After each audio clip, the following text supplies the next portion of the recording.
నీళ్ల రాజకీయం assembly ready కూల్చుడు కుట్రలు ఫ్రీ కరెంట్ ముచ్చట్లు మేడారం జాతర ఇవన్నీ చెప్పుకునే మొదలు హెడ్లైన్స్.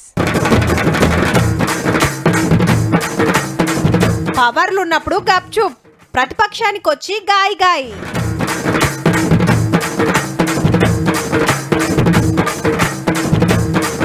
రేపటికెళ్ళి అసెంబ్లీ షురు, వస్తాడో లేదో కేసీఆర్ సారు.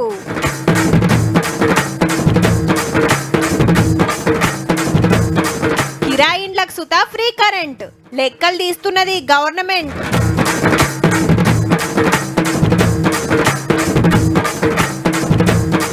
మేడారంలా గుడిమెలిగే పండుగ, అమ్మలను గొలిచిండ్రు నిండుగా.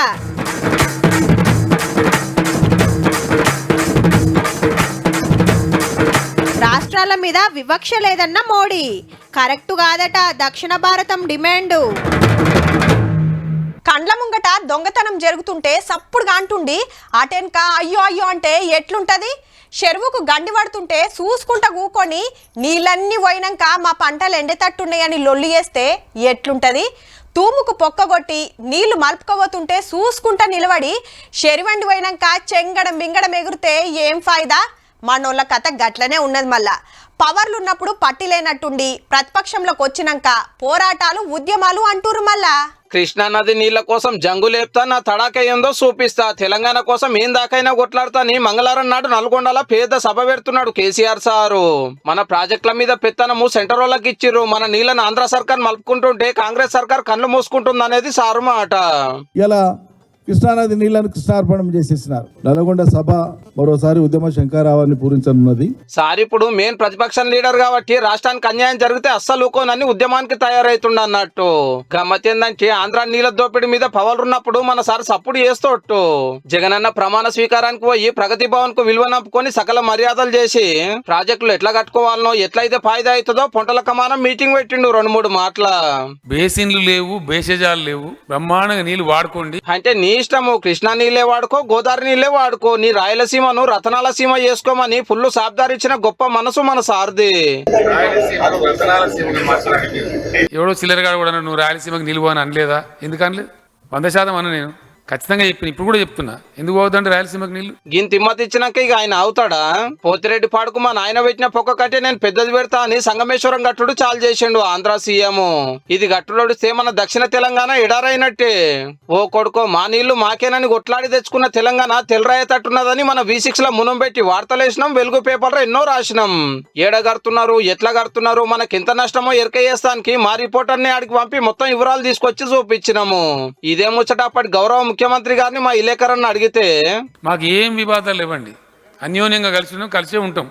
కొంతమంది కన్ను మండుతున్నాయా, నీకేదో కిరికిరి పంచాయతీ పెట్టాలని సార్ కోరుకున్నట్టున్నది. అదేం జరగదు, నువ్వు దురాశ పడకు, ఊకోగా. నువ్వు కేసీఆర్తో పెట్టుకోలేవు, కొంచెం జాగ్రత్త. తెలంగాణకు అన్యాయం జరుగుతుందని అడిగినందుకు గిట్లా ధమ్కిలు ఇచ్చిన సారే ఇప్పుడు దండు కట్టి కొట్లాడుతా అన్నవాటే. ఆఖరికి పాలమూరు అయితే నేషనల్ గ్రీన్ ట్రిబ్యునల్ లో కేసు వేసిండు, రూల్స్ తప్పి సంగమేశ్వరం కడుతున్నారని. రైతులు కొట్లాడుతుంటే మీరేం చేస్తున్నారని ప్రతిపక్షాలు కూడా ఆర్పారు అరుచుకుంటే గప్పుడు సర్కారు కూడా కేసు వేసే వరకు తీర్పు వాయిదా పడ్డది, ఆడగట్టుడు దగ్గర పడ్డది. ఇంతలా పర్వేందని అడిగితే అప్పటి మంత్రి ప్రశాంత్ రెడ్డి గారు ఏమన్నారో ఇన్నుండ్రి జరా. సాక్ష్యాలు మేము సంపాదించడం అనేది లేట్ అయింది. ఫొటోస్ వచ్చినాకనే మాకు నిజంగానే అక్కడ జరుగుతున్నది ఏదో ఎక్కువనే జరుగుతున్నది అన్న అభిప్రాయానికి వచ్చి వారెవ్వా మేము టీవీలో వార్తలు వేసినా పేపర్లో రాసినా మనోళ్ళకి సాక్ష్యం దొరకలేదట. అయితే సెంటర్ వాళ్ళు పెట్టిన మీటింగ్ కు పోయి కొట్లాడి ఆపిచ్చే ఛాన్స్ ఉండే, కానీ మన సార్ అస్సలు పోకపోయేది, నేను చాలా బిజీ అని. కేంద్రం పరిష్కారం చేయవలసిన దుర్గతి ఉండకూడదని ఇద్దరు ముఖ్యమంత్రులు చాలా బలంగా అనుకున్నాం. పాత పాలమూరు, రంగారెడ్డి, నల్గొండ, ఖమ్మం జిల్లాల పొలాలకు నీళ్లు రాకుంటే మీద అడ్డం పడుతుంటే అప్పట్లో మనోళ్ళ తరిక గిట్లుండే. అప్పుడే ప్రాజెక్టుల మీద పెత్తనం సెంట్రల్లోకి ఇచ్చిరని కొత్త సర్కార్ అనబట్టే. అధికారంలో గప్చుప్లుండి ఓడిపోయినాక గాయి గాయి చేస్తున్నారు అన్నట్టు. ఆంధ్ర సంగమేశ్వరం మీద కొట్లాట మంచిగానే ఉన్నది, కానీ మనం గట్టిన కాళేశ్వరం సంగతి ఏంది సారు? మాత్రం డిజైన్లు మార్చిండు, 1,00,000 కోట్లతోటి మునిగిపోయేటట్టు కట్టిండు. పిల్లలు రుగులగొట్టి మళ్ళా కట్టాలే, 1,000 కోట్ల అవినీతి జరిగిందని సర్కారులో దినామంటుంటే మన పలికే బంగారం అయ్యింది. గమ్మతేందంటే ఆడ సంగమేశ్వరము, ఈడ కాళేశ్వరం కట్టిన కాంట్రాక్టర్ ఒక్కడే.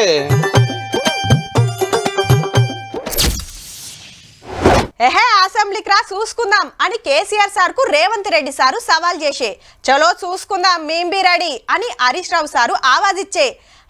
ఇక ఈ తాపకు అసెంబ్లీ తగ్గఫర్ ఉండేటట్టుంది పో అనుకోబట్టిరి అందరూ. మాట్లాడుకోవాల్సినవి, చర్చించాల్సినవి, బయటికి రావాల్సినవి షాన్ ఉన్నాయి. మళ్ళా మొన్నంటే కేసీఆర్ సారు అసెంబ్లీలో లేడు కాబట్టే గట్ల నడిచినాయి. ఇక సార్ వచ్చినాక ఖతర్నాకుంటాయి పక్క. ఇంతకు సార్ వచ్చేనా? రేపటికెంచి మళ్ళా సురువు అవుతుంది అసెంబ్లీ బడ్జెట్ మీటింగ్లు అన్నట్టు. గవర్నర్ మేడం వచ్చి కొత్త సర్కార్ రాసి ఇచ్చిన పాఠం చదువుతుంది ఫస్ట్ నాడు. మర్నాడు గవర్నర్ స్పీచ్ కు థ్యాంక్స్ ఎప్పుడు మీద నడుస్తుంది. ఇక శనివారం నాడు బడ్జెట్ పెడతాడు పైసల మంత్రి బట్టి విక్రమార్క సారు. కాంగ్రెస్ గవర్నమెంట్ వచ్చింది మొన్ననే, ఇంకో 2 నెలలు అయితే పార్లమెంట్ ఎలక్షన్లు. గందుకే ఓటాన్ అకౌంట్ అంటే నడుమంత్రం బడ్జెట్ పెడతారట. 6 గ్యారంటీలు, కడమ హామీలు, వ్యవసాయానికి ఎంత, ప్రాజెక్టులకెంత, చదువులకెంత, ఎవరికెంత అనేది గదినని చెప్తారు. అట్లనే ప్రాజెక్టులు వాటి ఖర్చుల మీద శ్వేతపత్రం బయట పెడుతుందట సర్కారు. 1,00,000 కోట్లతోటి కట్టిన కాళేశ్వరం ప్రాజెక్టు మీద విజిలెన్స్ ఎంక్వైరీ నడుస్తున్నది కదా, ఆ రిపోర్ట్ అసెంబ్లీలో చెప్తారు.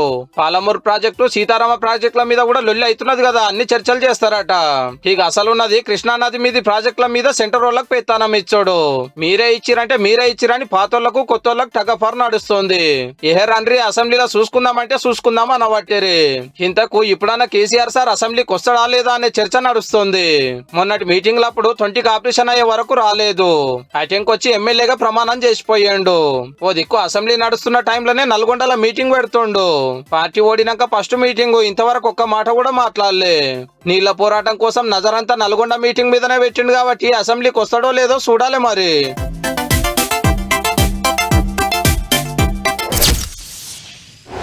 ఇయాల్టికి బరాబర్ 2 నెలలు కాంగ్రెస్ గవర్నమెంట్ వచ్చి ప్రగతి భవన్ ప్రజాభవన్ అయింది. ఆర్టిస్టుల ఆడోళ్లకు ఫ్రీ ప్రయాణం, అప్పుల మీద శ్వేతపత్రం, కొత్త స్పీకరు, కొత్త డీజీపీ, టీఎస్పీఎస్సీకి కొత్త చైర్మన్, 6 గ్యారెంటీల అప్లికేషన్లు, కాళేశ్వరం కథలు, 2 కొత్త ఎమ్మెల్సీలు, కేసీఆర్ సార్ తొంటికి ఆపరేషన్, అసెంబ్లీలో 2 పార్టీల జంగు, ల్యాండ్ క్రూజర్ల రచ్చ, సెంటరోళ్లను పైసలు అడుగుడు, దావోస్ పెట్టుబడులు, తెలంగాణకు రాష్ట్ర గీతం, ఓ ఇట్లా మస్తుగా జరిగినాయి. ఇదంతా ఒగెత్తైతే ఈ 2 నెలల్లో ప్రతిపక్షాల తడిక ఎట్లున్నదో చూడురి జరా.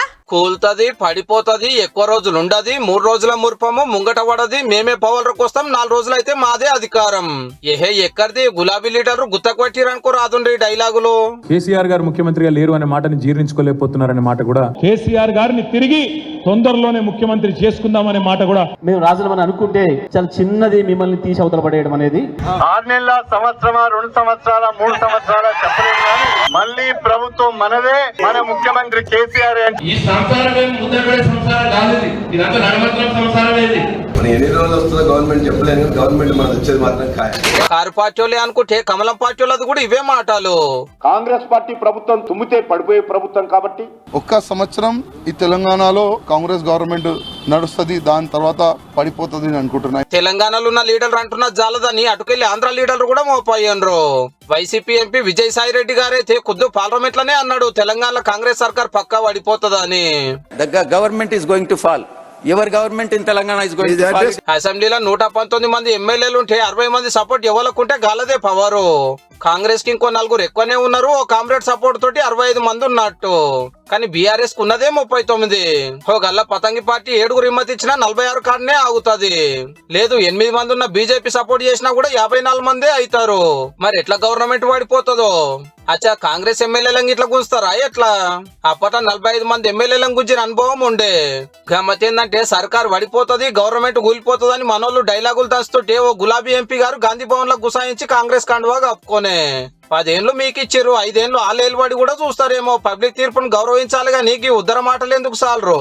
నీ అయ్యా ఎవర్రా పడగొచ్చేటోడు? నీ ఖాందాన్ మొత్తం వచ్చినా బోర్ల బొక్కలు పండబెట్టి తొక్కుతాం. కేసీఆర్ ముఖ్యమంత్రి అవుతాడని చెప్పిండంటే మూతి పండ్లు రాలుతాయని నేను చెప్పదలుచుకున్నా. మీ ఊర్లో యాప చెట్టుకు కోదండం వేసి కొట్టండి, లాగుల తొండలు ఇడవండి. ఓ కొడుకో, ఎండలు అప్పుడే దంచుతున్నాయి. ఇక ముదిరినాక ఉన్నట్టే ఫ్యాన్లకు రెస్ట్ ఉండదు, కూలర్లు నింపుతూనే ఉండాలి, ఏసీలు నడుస్తూనే ఉండాలి. గిట్లయినాక ఇక ఏముంటది, కరెంటు మీటర్ 4th గేర్ల గిర్రున తిరుగుడు గ్యారంటీ. చల్లగాలికి మంచిగానే అనిపిస్తుంది, బిల్లు కట్టేటప్పుడు బీపీ పెరుగుతుంది. అప్పుడే గావర కాకుర్రి, దానికి టైం ఉంది. కానీ ఇప్పటికైతే ఈ వార్త చా మేము కిరాయి ఇంట్లో ఉండబడితే మాకు ఫ్రీ కరెంట్ పథకం రానట్టేనా? ఇల్లున్న మా ఓనరే నయం అని చాలా మంది ఫీల్ అవుతున్నారు. పుకార్ల పుల్లయ్య సోషల్ మీడియాలా దిక్కుమాలిన వార్తలు పుట్టించిండ్రు. మరి లేలే బరాబర్ ఫ్రీగా వస్తుందని కుద్దు కరెంట్ సప్లై కంపెనీలే సాటింపేసిండ్రు. సొంత ఇంట్లున్నా కిరాయి ఇంట్లున్నా పథకం అందరికి ఉంటదట. కాకుంటే నెలకు 200 యూనిట్లు కాల్చేటోళ్ళకే. అంతకు మీద ఉంటే బిల్లు పడుతుంది అన్నట్టు. 33 జిల్లాలల్లా 12,000 పల్లెలల్లా 1,31,00,000 కరెంటు కనెక్షన్లు ఉన్నాయి. మొన్న 82 లక్షల అప్లికేషన్లు గృహజ్యోతికి వచ్చినాయట. దరఖాస్తుల మీటర్ల నెంబర్ రాసిండ్రు కాబట్టి నిరుడు నెలకు 200 యూనిట్లు ఆడినోళ్లు ఎందరనే లెక్కలు తీస్తున్నారు ఆఫీసర్లు. ఇంకో దిక్కు కరెంటు సర్వే నడుస్తాంది. రేషన్ కార్డు, ఆధార్ కార్డును కరెంటు మీటర్ కు లంక పెడుతురన్నట్టు. ఫ్రీ కరెంటు పథకాన్ని ఆల్రెడీ కేబినెట్ సుత ఓకే చెప్పింది. అట్లనే 500కు గ్యాస్ సిలిండర్ ఇచ్చే పథకం కూడా చాలు కాబోతున్నది. పవర్లకు వచ్చిన 100 రోజుల్లో 6 గ్యారెంటీలు గ్యారెంటీగా అమలు చేస్తామని మాటిచ్చిండ్రు కాబట్టి అప్పుడు 2, ఇప్పుడు ఇంకో 2 అన్నట్టు.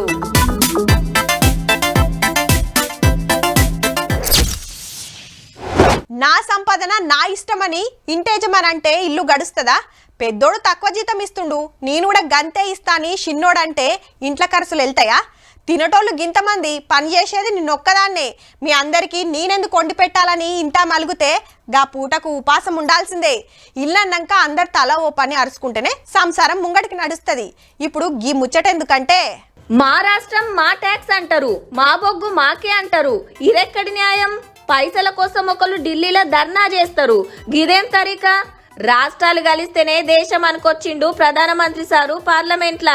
మా ట్యాక్సులు మాకే అంటే దేశం ఎట్లా నడుస్తుందని మోడీ సారు క్వశ్చన్. కొందరు దక్షిణ భారతదేశం కావాలంటుండ్రు. దేశాన్ని ఇడగొట్టే సవాలే లేదని గట్టిగానే వార్నింగ్ ఇచ్చిండు. మేరా దేశ్ ఢిల్లీ నహీ హై, మేరా దేశ్ చెన్నై మే భీ హై, మేరా దేశ్ బెంగళూరు మే భీ హై, మేరా దేశ్ హైదరాబాద్ మే భీ హై. అన్ని రాష్ట్రాలను సమానంగానే చూస్తున్నాం. 10 ఏళ్లలో దేశాన్ని మస్తు డెవలప్ చేసినాం అన్నాడు. రాష్ట్రపతి ప్రసంగానికి థ్యాంక్స్ చెప్పే చర్చల ప్రతిపక్షాలను మస్తు ఎడ్డిచ్చిండు. కాంగ్రెస్ పార్టీ పని కథమైనట్టే. ఈ తాపకు 40 సీట్లు సుతారావన్నాడు. హమారీ సర్కార్ కా తీసరా టర్మ్ దూర్ నహీ హై. ఇయాల్టికే ఓడుస్తదన్నారు. ఇంకా కొన్ని బిల్లులు పెట్టేది ఉన్నదని శనారం దాకా నడిపిస్తారట పార్లమెంట్ ను. ఏ ఊరికన్నా ఓర్రి ఫస్ట్ అగుపడేది ఏంటిదంటే పెద్ద నీళ్ళ ట్యాంకి, మిషన్ భగీరథ అని పేద రాతలు. అది చూసుకుంటా ఊర్లోకి పోతే ఏనో ఒక కాడ వాటర్ ప్లాంట్ అగబడుతుంది. ఆడికొచ్చి అందరు నీళ్ళ క్యాన్లు నింపుకోపోతారు తాగటానికి. అరే మిషన్ భగీరథ నీళ్ళే రావట్టే, ఇంకా గీ నీళ్ళెందుకు అని అడుగు చూడుర్రి ఏమంటారో. షవ్వ గవ్వ తాగేటట్టు ఉంటాయా అంటారు. బాగా చెప్తా. ఇక రేపు ఎండలు ముదిరితే నీళ్ళ తిప్పలు ఎట్లుంటాయో మాకంటే మీకే ఎక్కువేర్క. అవన్నీ అప్పటికి చెప్పుకుందాం గానీ ఇప్పుడైతే గిజ్జుడురి. పైసలను నీళ్లు మింగంగా ఏడన్నా చూసినారులా? లేదు కదా. మన కాడ బరాబర్ మింగినాయట. ఇంటింటికి నల్ల నీళ్ళు ఇస్తామని మిషన్ భగీరథ పథకం పెట్టిరు కదా. హగో అండ్లా 7,000 కోట్ల అవినీతి జరిగిందని గుర్తుపట్టింది కొత్త సర్కార్. ఇంతేనా, ఇంతకంటే ఎక్కువ గిట్లుందా అని విజిలెన్స్ ఎంక్వైరీ ఏపిస్తున్నారు. ఆఫీసర్లు ఊర్లలోకి పోయి చెక్కింగ్ చేస్తారన్నట్టు. పైపులు వరుసకుండా పరిచినట్టు, ట్యాంకులు కట్టకుండా కట్టినట్టు, నల్లాలు పెట్టకుండా పెట్టినట్టు బిల్లులు ఎత్తిరని సర్కార్ కు ఓ రిపోర్ట్ అందింది. మరి 10 ఖర్చుకు 100 రాసిరట. పనులు గుత్తబట్టినోళ్ళంతా గులాబీ లీడర్లే. మనోళ్ళు ఎంత బందోబస్తు కట్టిరో అంటే ఒక్కొక్క కాడ ఉత్తగానే కూలిపోయిన ట్యాంకులు. ఎన్ని వీడియోలు చూడలే. రోడ్ల పక్కకే వాటర్ ఫౌంటైన్లు, జలపాతాలు. ఓ దిక్కు పబ్లిక్ బిందెలు పట్టుకొని రోడ్ల మీద ధర్నాలు చేస్తుంటే ఇంకో దిక్కు పైపులు వలిగి ఉత్తగానే వాయే. ఓ పెద్ద కాంట్రాక్టర్ గారి కంపెనీలో మిగిలిపోయిన పైపులు తీసుకొచ్చి పల్లెల పొంట వేసిరట. మరి ఇంత సక్కటి నీళ్లు తాగలేమని పబ్లిక్ నిలదీస్తే ఎమ్మెల్యేలే వాటర్ ప్లాంట్లు పెట్టించిరు షానూర్లల్లా. సర్కార్ మీటింగ్లల్లా ఈ పథకం గొప్పతనం చెప్పుకుంటే మంత్రులు ఆఫీసర్లేమో బిజ్లరీ వాటర్లు పెట్టుకునేది ముంగట. గిన్ని జరిగినాయి కాబట్టే మిషన్ భగీరథ భాగోతం బయటేసే పని షురైందన్నట్టు. ఎక్కడిది 5 తారం వస్తే చాలు వరంగల్ పెద్ద సడకు జిబజిబా ఉంటుందబ్బా. బస్సులు, కార్లు, టాటా సుమోలు శీతం పోతున్నాయి. ఇక డీసీఎంలు, ట్రాలీ ఆటోలనైతే తప్పకుండా ఓ యాట ఉంటుంది. ఏడిపోతురు అనుకుంటురు మరి జాతరకు, మేడారం జాతరకు ఇంకో 2 వారాలే ఉన్నది. మళ్ళా గా టైంలో లక్షల మంది వస్తారని చాలా మంది ముందే పోయి మొక్కులు ఒప్ప చెప్తున్నారు. జాతరకు రాను ఓను సవలతులు ఎట్లున్నాయో అరుచుకోవాలి కదా మరి. మేడారం జాతర ఇయాల్టికెళ్ళి షురువైనట్టే. జాతరల ముఖ్యమైన గుడి మెలిగే పండుగ చేసిండ్రు పూజారులు. పొద్దుగాలనే కొత్త బట్టలు కట్టుకొని డప్పు సప్పుల నడుమ సమ్మక్క సారలమ్మ గుడికి పోయిండ్రంతా. గుళ్లను శుద్ధి చేసినాక అడవులకెళ్లి తీసుకొచ్చిన గడ్డి వర్షి గద్దెలకి పసుపు కుంకుమలతోని పూజలు చేసిండ్రు. వచ్చే బుధారం మండమెలిగే పండుగ. అటెంక బుధారమే జాతర షురువైతది. పూర్వంలో జరిగిన అటువంటిది మనకు గుడిసెల గుడారాలతోటి జరిగినటువంటి సందర్భము. ఇవాళ అదే విధంగా అమ్మవారికి ఎట్టగంటలతోటి గడ్డితోటి గుడిసెలు కప్పేసి జాతర పోతానికి ఈలుగానోళ్ళ కోసం చక్కటి సౌలతి చేసింది సర్కారు. పోస్టుల బంగారం మొక్కులు పంపొచ్చు. మీ సేవకు పోయి ఎంత బంగారం మొక్కు అప్పజెప్పాలనో గంత పైకం కట్టాలి. కిలో 60 చొప్పున రేటు కట్టిండ్రు. అంటే 50 కిలోలు పంపేదుంటే 3000 బెల్లానికి. మీ సేవ ఛార్జీ 35, పోస్టల్ ఛార్జీ 100, మొత్తం 3135 కట్టాలి. గద్దెల కాడ మొక్కు అప్పజెప్పి ఇంటికి పార్సల్ల ప్రసాదం పంపిస్తారట. జాతరకు ఆర్టీసీలు సుతారాడైతున్నారు. 51 పికప్ పాయింట్లు, 6000 బస్సులు, 15000 మంది డ్యూటీ, 30 లక్షల మందిని గద్దెల కాడికి చేర్చుడు. జాతరకు 3 వద్దుల ముందుకెళ్లే స్పెషల్ బస్సులు నడుపుతారట. బస్ పాయింట్ల కాడ క్యూ లైన్లు, భక్తులు వెయిటింగ్ చేస్తానికి చలవ పందిలతోని టెంపరరీ బస్ స్టాండ్లు కడుతున్నారు. 48 క్యూ లైన్లల్లా ఒక్కపారే 10-15 వేల మంది భక్తులను బస్ ఎక్కిచ్చే సౌలతి చేస్తున్నారు. పనులు ఎట్లెట్లా నడుస్తున్నాయో బస్సుల మంత్రి పొన్నం సారు, మంత్రి సీతక్క, ఆర్టీసీ ఎండి సజ్జనర్ సార్ పోయి అరుచుకున్నారు. జాతర బస్సులలో సుతా మహిళలకు ఫ్రీ అని చెప్పిరు కాబట్టి వెనకెమ్మటి గుర్తింపు కారెట్లు పక్కా ఉండాలన్నట. హైదరాబాద్ కాకుండా మనము 4 ఉమ్మడి జిల్లాలైన ఖమ్మం కావచ్చు, కరీంనగర్, వరంగల్, ఆదిలాబాద్ లో దాదాపు 51 ప్రాంతం నుంచి మనము ఈ పాయింట్స్ పెట్టడం జరుగుతుంది. ఇక చెప్పుకోవాల్సింది సఫాయి పనుల గురించి. లక్షల మంది భక్తులు వస్తారాయే. గద్దెల కాడ మొక్కులు, చుట్టుముట్టు గుడారాలు వేసుకొని తినుడు తాగుడు జోరుగా నడుస్తది. ఏడ చెత్త చెదారం జమ కాకుండా ఏ రోజుకి ఆ రోజే తీసేస్తట్టు సఫాయి ఒళ్ళను పెడుతున్నారు. మనోళ్లే కాకుండా ఆంధ్రకెళ్ళి తీసుకొచ్చిండ్రు. రోజుకు 400 కూలి. జాతర టైంలో 500 ఇస్తారట. ఇప్పుడైతే 400 మంది ఉన్నారు. జాతర షురువైనాక 10 తారీఖు నుంచి 2000 మంది అట్లా జాతర వరకు 4000 మందిని మొత్తం తీసుకొచ్చి ఆల్రెడీ ఇప్పుడు పోతున్న భక్తులతోని శితం మోపైతుందట చెత్త. రోజుకు 20 ట్రాక్టర్ల చెత్త తీస్తున్నారంటే జాతర టైంలో ఎట్లుంటదో. మహిళా భక్తులు ఎక్కువ వస్తారు కాబట్టి 1000 మంది మహిళా పోలీసులను పెడుతున్నారట. చీమ చిటుక్కుమన్న వట్టేస్తట్టు 500 సీక్రెట్ కెమెరాలు ఫిట్టింగ్ చేసిండ్రు. గిట్లనే ఎవరికన్నా సుస్తైతే చూస్తానికి 24 గంటల దావకాను ఉంటది. డాక్టర్లు, నర్సులు కలిపి 2000 మంది డ్యూటీలుంటారట. 800 కరెంటు పోల్సు, 250 ట్రాన్స్ఫరాలు పెట్టి ఇరాం లేకుండా కరెంటు సప్లై చేసే పనులు నడుస్తున్నాయి. బండ్లు పార్కింగ్ చేస్తానికి 33 జాగలల్లా 1400 ఎకరాల్లో పార్కింగ్ సౌలతి చేస్తున్నారు. ఇక గద్దెల కాడ క్యూ లైన్లు, జంపన్న వాగుతాన నల్లాలు ఫిట్టింగ్ చేసుడు, మహిళల కోసానికి అర్రలు, టాయిలెట్లు, ఇట్లా పనులన్నీ రాకెట్ స్పీడ్ తోనే అవుతున్నాయి. సర్కార్ గల్లపెట్టెలకెళ్లి 105 కోట్లు తీసిస్తే మంత్రి సీతక్క దగ్గరుండి పనులు అరుచుకుంటుంది. మేడారం జాతరకు రావాలని రాష్ట్రపతి ద్రౌపది ముర్ము మేడానికి కారటు పంపిరట. ఇంకో 2 వారాలైతే జాతర చాలైనట్టే. అప్పుడే పోతారో ముందే పోయేస్తారో మీ ఇష్టం. ఇక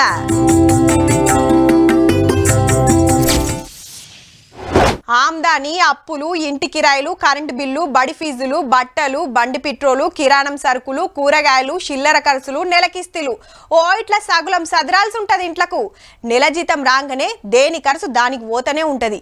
ఎవ్వరింటి ఖర్చులు వాళ్ళకే తెలిసి ఉంటాయి. కానీ దేశాన్ని నడిపిస్తానికి మొన్న పార్లమెంట్లో బడ్జెట్ పెడితే ఇవాళ ఆంధ్రలో పెట్టిండ్రు. మరి చూద్దాం పాండ్రి ఎట్లున్నదో.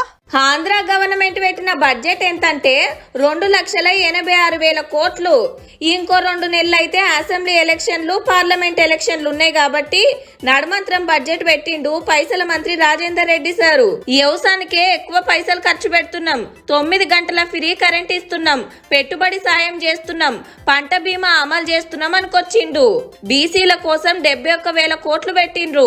20 కోట్లతోటి 4 ఓడరేవులు కడితే 75,000 మందికి పని దొరుకుతుందట. కొత్త మెడికల్ కాలేజీలు 10 పెడుతున్నామన్నాడు. ఈ 5 ఏళ్లల్లా ఎవరికి ఏం చేసింది, దేనికి ఎంత ఖర్చు పెట్టింది మొత్తం చెప్పిండు సారు. మా పార్టీని గెలిపిస్తే అది చేస్తాం, ఇది చేస్తామని చంద్రబాబు సారు మీటింగ్లు పెడుతుండు కదా. ఈ హామీల మీద గిట్లన్నాడు సీఎం జగన్ సారు. మనం 70,000 కోట్లకు చాలా అంటే చాలా లాగుతా ఉంటే కూడా జరుగుతూ ఉంటే ఈయన 1,26,000 కోట్ల రూపాయల సంవత్సరానికి నేను చేసేస్తాను అని చెప్తా ఉన్నాడు. ఇంతకు టీడీపీ ఎమ్మెల్యే లేరని చూస్తుండ్రా. రైతుల తిప్పలు పట్టించుకుంటలేరని స్పీకర్ కాడికి పోయి లొల్లి చేస్తుంటే బడ్జెట్ పెట్టుడు కంటే మోదాలే బయటికి పంపిండ్రు. దొంగలు సుతా మస్తు హుషారున్నారులా. ఇండ్లు, గుళ్ళు, బ్యాంకులు, దుక్నాలు ఎప్పుడు గివ్వేనా అనుకున్నారో ఏమో. కాలాన్ని బట్టి దొంగతనాలు చేస్తున్నారు. బంగారం పైకం ఇడిచిపెట్టి ఇంకా ఇలువైన వాటికి సూటు పెడుతున్నారు. గా నడుమ టమాటాలు పిరమైతే మార్కెట్లు షేండ్ల పడి లోటు చేసిండ్రు. బస్తాలకు బస్తాలు ఉల్లిగడ్డలు సుత మాయం చేసిండ్రు. కళ్ళంలో వచ్చిన వడ్ల కుప్పలు ఖతం చేసిండ్రు. ఇప్పుడు గివ్విటి మీద పడ్డారు. ఈ దొంగల కంట్ల కారం గొట్ట ఆఖరికి మిరపకాయలు కూడా బతకనిస్తలేరు. ఖమ్మం జిల్లా విప్పలమడగల గీ రైతన్న 4 ఎకరాలల్లా మిర్చి పంట వేసిండట. 30 క్వింటాల మిరపకాయ కోసి కళ్ళంలో ఆరబెడితే అద్దమరాత్రి వచ్చి మాయం చేసిరట. 7 క్వింటాల మిరపకాయలు 1,50,000 విలువ చేసే మాల్పోతం పెట్టిరట. వచ్చేసి 21 కడిగి తీయలేదండి. నిన్న 1,00,000 నుంచి 1,50,000 వరకు ఉంటుంది. ఎత్తపోయిన కాయది పెట్టుబడి ఎకరానికి 1,50,000 దాకా అయింది. 1 ఎకరానికి పెట్టిన పెట్టుబడి రైతు కష్టం దోసుకవేండ్రు. ఓ దిక్కు ఎర్ర బంగారానికి మార్కెట్ల సక్కగా రేటు రాక పెట్టుబడేళ్ళక రైతులు తిప్పల పడుతుంటే నడుమిట్ల దొంగలు మోపయ్యే గిట్ల ముంచబట్టిరి. పంటను వండిచుడు కంటే కాపాడుకునుడే కష్టం ఉన్నది. చూసిండ్రు కదా, ఇవి ఇయాల్టి తీన్మార్ ముచ్చట్లు. ఉంటామల్లా. నమస్తే.